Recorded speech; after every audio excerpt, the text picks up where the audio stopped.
flight 1323, a service to go. Have you been wondering where are the must-visit historical sites in Ghana, particularly related to the transatlantic slave trade? Anticipate the trip to Ghana. Yeah, this is a trip that I can't hesitate to share with you all. Which festivals in Ghana will be the best for a visitor to experience when in Ghana, and when do they take place?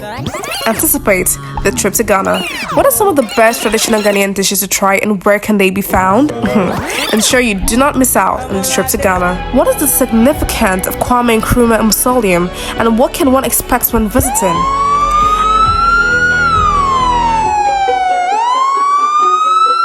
I'm at the top side of the Ghana Independence Square. As you can feel me breathing fast, it took me to my friend, what's your name? Nanama from Ghana, Accra. It's been an amazing experience. I'm getting to the height of Mike Tyson. Anticipate the arrival of the trip across Ghana.